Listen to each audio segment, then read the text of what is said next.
ఈ చట్నీకి కావాల్సిన పదార్థాలు 2 కట్టల గోంగూర తీసుకొని నీటితో ఒక 3 సార్లు కడిగి పక్కన 4 టేబుల్ స్పూన్ల నూనె వేసి గోంగూర కడాయిలో వేసి వేయించుకోవాలి. ఈ విధంగా నీళ్ళు అనేది ఏమాత్రం వేయకూడదు, ఒట్టి ఆయిల్లోనే గోంగూరను మెత్తగా చేసుకోవాలి. కొన్ని పల్లీలు వేయించి పెట్టుకోవాలి. కొద్దిగా ఆయిల్ వేసి వేయించుకున్న పల్లీలు, కొద్దిగా 1 టేబుల్ స్పూన్ జీలకర్ర, ఒక 3 ఆనియన్స్ కట్ చేసి ఈ విధంగా వేయించుకోవాలి. అన్నిటికీ 1 table spoon, 1/2 table spoon oil వేసి వేయించాను.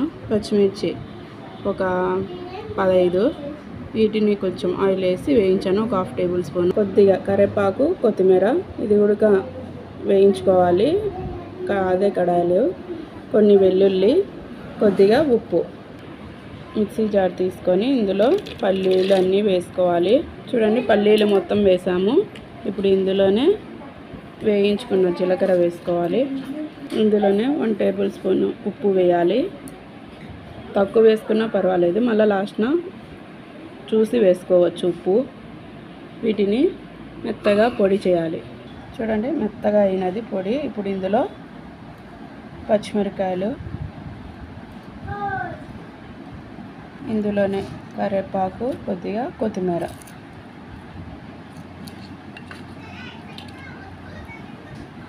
ఇందులోనే మనం వేయించుకున్న ఆనియన్స్ కొన్నే వేస్తున్నాను, మిగతాయి లాస్ట్న వేసుకుందాము. దీనిని మెత్తగా అడగాలి. చూడండి, మెత్తగా అయినది. ఇప్పుడు ఇందులో మనం వేయించుకున్న గోంగూర మొత్తాన్ని వేయాలి. దీన్ని ఒక్కసారి పలుపు తిప్పుదామండి, ఎక్కువసేపు ఆడియనవసరం లేదు. చూడండి, పచ్చడి గట్టిగా ఉంటే కొద్దిగా వాటర్ వేసుకోవచ్చు, మీకు ఎంత అనుకు కావాలంటే అంత. నేను ఒక చిన్న గ్లాసులో సగమైన వేసాను. ఇందులోనే గార్లిక్,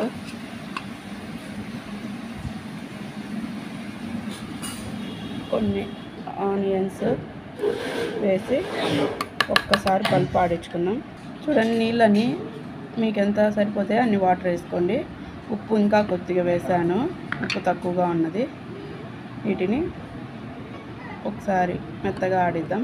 చూడండి, గోంగూర పల్లీ చట్నీ రెడీ అయినది. ఇందులో మనం ముందుగా కొన్ని ఆనియన్స్ పక్కకి తీసి పెట్టుకున్నాం, ఇవి వేసి ఊరికే కలపాలి. మిక్స్ ఆడేయకూడదు, ఆనియన్ అనేది అక్కడక్కడ తగులుతూ ఉండాలి. ఈ విధంగా వేసి బాగా కలుపుకోవాలి. రెడీ అయినది గోంగూర పల్లీ చట్నీ రెడీ.